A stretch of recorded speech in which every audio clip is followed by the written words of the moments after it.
آج ہم استاد دامن کی کہانی آپ کے ساتھ شیئر کریں گے۔ استاد دامن 1911 میں لاہور کے نویں محلے کے اندر پیدا ہوئے، پکے لاہوریے تھے۔ استاد صاحب بھاری بھر کم جسم کے مالک تھے، سفید رنگ، دیکھنے کو پہلوان لگتے تھے۔ انہوں نے دھوتی پہنی ہوتی تھی اور ایک رومال بھی وہ رکھا کرتے تھے اور پگ باندھا کرتے تھے۔ استاد صاحب کے جو ننھال تھے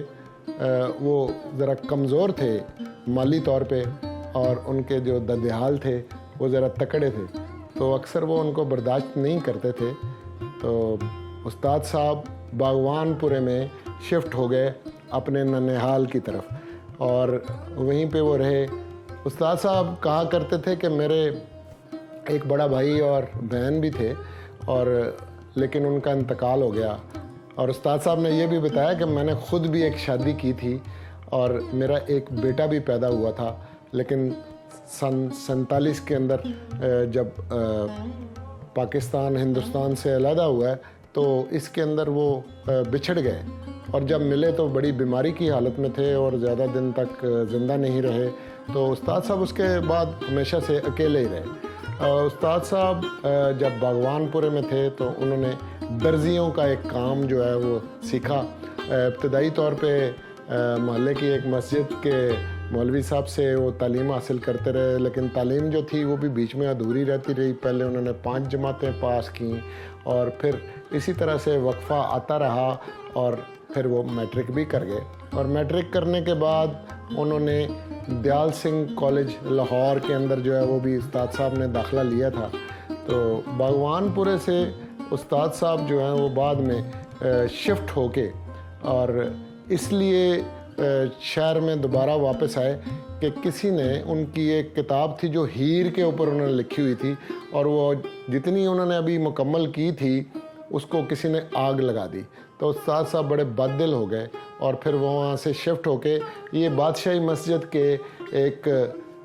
کارنر کے اندر آ کے انہوں نے اپنی آماجگاہ بنائی، اور پھر وہ جو ان کا ایک حجرہ تھا جس کے اندر وہ اپنی وفات تک جو ہیں وہ رہے۔ تو یہ 1950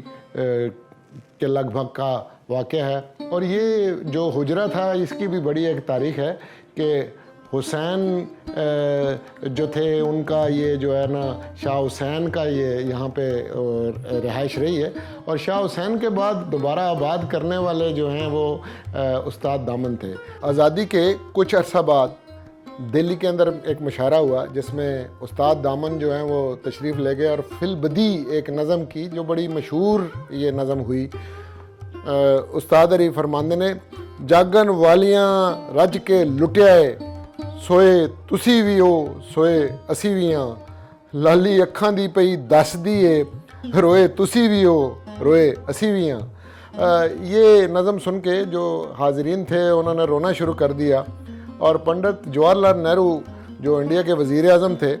وہ بھی وہاں پہ موجود تھے۔ انہوں نے پنڈت جی نے استاد دامن کو کہا کہ میری تو یہ خواہش ہے کہ آپ یہیں پہ رہ جائیں۔ تو استاد دامن نے جو ہے نا انکار کر دیا۔ انہوں نے کہا میں لاہور کا رہنے والا ہوں، میں لاہور ہی واپس جاؤں گا۔ تو وہ لاہور سے بہت پیار کرتے تھے اور لاہور میں رہے، لیکن انہوں نے بارہا یہ بات اپنی نظموں میں کہی ہے کہ جس مقصد کے لیے آزادی ہم نے لی وہ مقصد ہمارا پورا نہیں ہوا،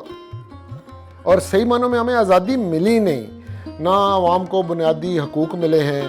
نہ عوام کے مسائل کا کوئی حل ہوا ہے، اور اس کے بارے میں وہ بڑی گہری سوچ رکھتے تھے اور سوچتے رہتے تھے۔ ان کے دھرتی کے ساتھ جو پیار تھا اس کا آخر تک جو ہے نا اس کا وہ اظہار کرتے رہے۔ انہوں نے یہ نتیجہ اخذ کیا اور کہا خون جگردہ تلی تے رکھ کے تے، دھرتی پوج دے گزر چلے، ایتھے کیویں گزاریے زندگی نو، ایویں سوچدے گزر چلے۔ استاد کو اپنی ماں بولی کے علاوہ سنسکرت پہ، ہندی پہ، انگریزی پہ، فارسی پہ، بنگالی پہ اور روسی زبانوں کے اوپر بھی کافی عبور تھا، اور وہ حافظ قرآن بھی تھے، لیکن وہ ماں بولی سے بہت پیار کرتے تھے، اور ان کی جو ماں بولی سے پیار تھا اس کو استاد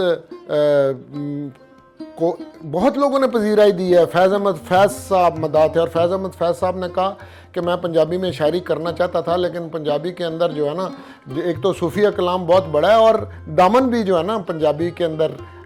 شاعری کرتے ہیں, تو میں اس زبان میں شاعری نہیں کروں گا. اور اسی طرح کے خیالات حبیب جالب کے بھی استاد دامن کے بارے میں تھے. اور استاد دامن تو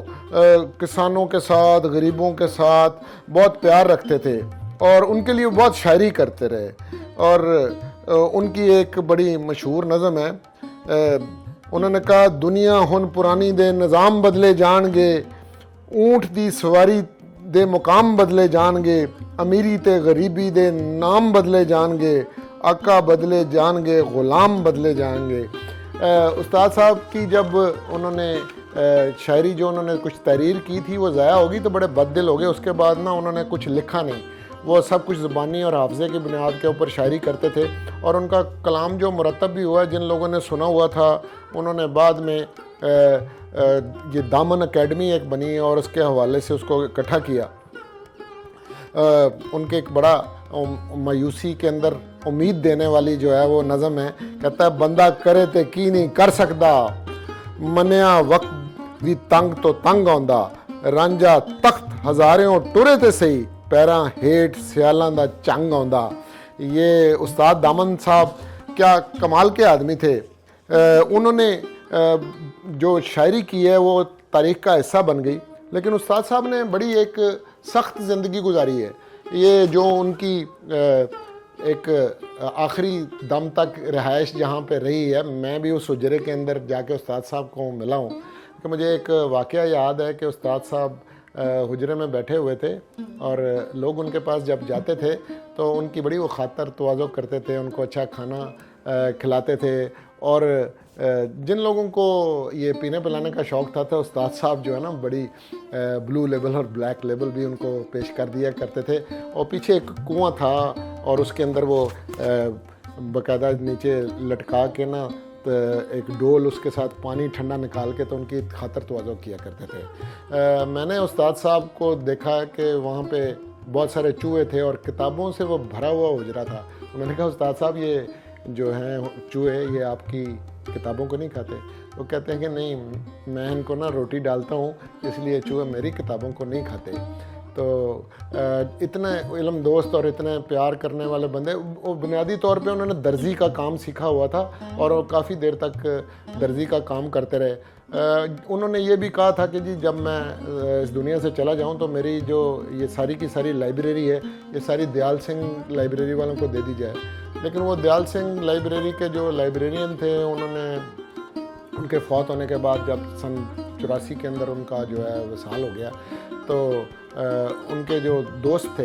انہوں نے کوشش کی کہ دیال سنگھ لائبریری میں یہ کتابیں رکھوا دی جائیں. تو انہوں نے کہا جی جگہ کی کمی کی وجہ سے لاہور میوزیم والوں سے رابطہ کیا گیا, اور لاہور میوزیم والوں نے کہا کہ جی ہم ایک مختص کر دیں گے ایک پورا ایریا جس کے اندر استاد دامن صاحب کی کتابیں رکھتے ہیں. لیکن یہ بھی کوئی بات پوری نہ ہو سکی, بلکہ وہ جو حجرہ تھا اس کے بڑے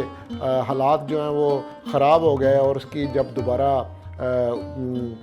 ایک مرمت کے لیے محکمہ اوقاف کو کہا گیا تو انہوں نے بڑی مشکلات پیدا کی.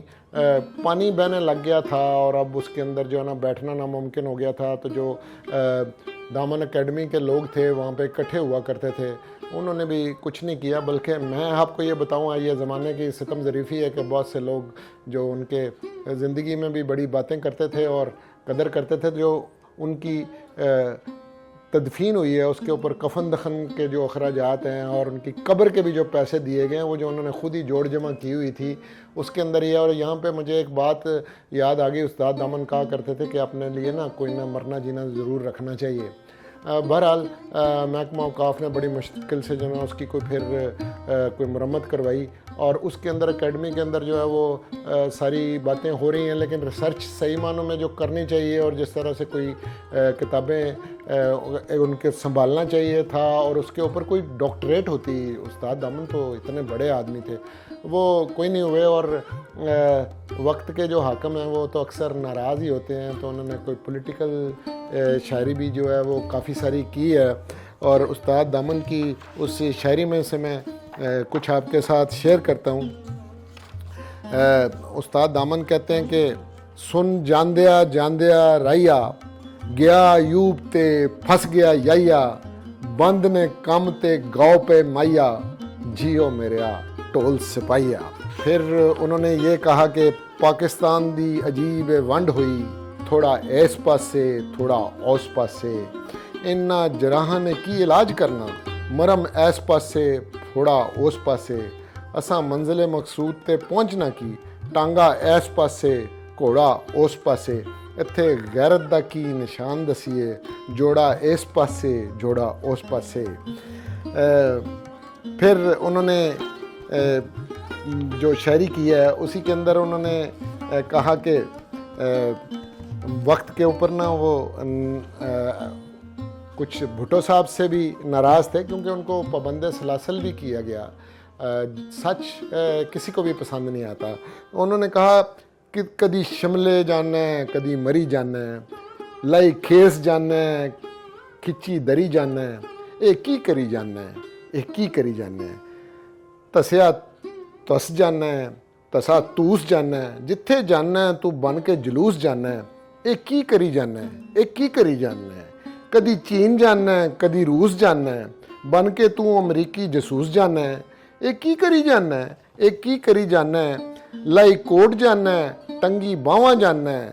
اڈائی قوم دا تو فلوس جانا ہے ایک ہی کری جانا ہے ایک ہی کری جانا ہے۔ اس طرح کی وہ شاعری جو ہے انہوں نے کی ہے۔ اور پھر وہ ایوب خان کے بارے میں بھی انہوں نے کہا کہ شاعری کی ہے، اور پھر انہوں نے جنرل ضیاء الحق کے زمانے میں بھی انہوں نے مزاحمتی جو ہے وہ شاعری کی ہے۔ تو کہتے پاکستان وچ فوجاں ہی فوجاں پاکستان وچ موجاں ہی موجاں جدھر ویکھو فوجاں ہی فوجاں گیا ایوب تے آ گیا یایا بند نے کم تے گاؤ پہ مایا جیو میریا ٹول سپاہیا۔ پھر ایک ان کی نظم ہے بڑی مزے کی، وہ کہتے ہیں انا مارے انی نو کسن وجے تھمی نو جنی انی پیندی ہے انی انی پائی جاؤ اندروں اندروں کھائی جاؤ تے اتوں رولا پائی جاؤ۔ کمال کے شخص تھے استاد دامن، اور ایسے لوگوں کے اوپر انفارچونیٹلی ہم نہ ریسرچ کرتے ہیں نہ لائبریریاں بناتے ہیں اور نہ ان کا کلام محفوظ کرتے ہیں، نہ ان کی کئی ہوئی باتوں کے اوپر بے لوث لوگ، پیار کرنے والے لوگ، دھرتی سے پیار کرنے والے لوگ، امن کے واسی، مزدوروں کے ساتھی، کسانوں کے ساتھی، کہاں ڈھونڈیں گے ایسے لوگوں کو۔ اور لاہور شہر سے جو ان کا پیار تھا وہ مثالی، لاہور کے بارے میں ان کا میں ایک کلام ہے آپ کی نظر کرتا ہوں۔ جیو جی میرے شہر لاہورا جی جیو جی میرے شہر لاہورا جی رنگ رنگیلا چھیل چھبیلا تیرا ایک ایک جی جیو جی میرے شہر لاہورا جی جیو جی میرے شہر لاہورا جی ہور شہر کی تیرے اگے تیرے وچ ایک دیوا جگے مہر جتھے ولیاں نو لگے کون تینوں کہن تینوں داتا دی نگری تیتھوں ود کے ایتھے کی جیو جی میرے شہر لاہورا جی رتاں آون ویلے ویلے جگہ جگہ تے میلے ٹھلے 8 دناں وچ 9 میلے بوئے بوئے مجھاں گاواں کھا مکھن تے لسیاں پی جیو جی میرے شہر لاہورا جی 4 چفیرے پھل پہ محکن سونے سونے پنچھی چیکن تینوں ویخ فرشتے سیکن تیرے وچ نے لہراں بیراں کدی نہ ہووے انی وے جیو جی میرے شہر لاہورا جی جانی جان دور تو لنگے دا مائی باپ نو پھکے ننگے دا بھکھے ننگے دا رکھوالا سونے جھنڈے دا تیرے ویڑے وسدے رسدے ہسن کھیڈن پتر تی جیو جی میرے شہر لاہورا جی تیرا جوبن شوخ جوانی زر دولت تے آنی جانی شہر شہر وچ پوے کہانی ویکھیا دامن لاہور نہ جنے انہیں ویکھیا کی جیو جی میرے شہر لاہورا جی.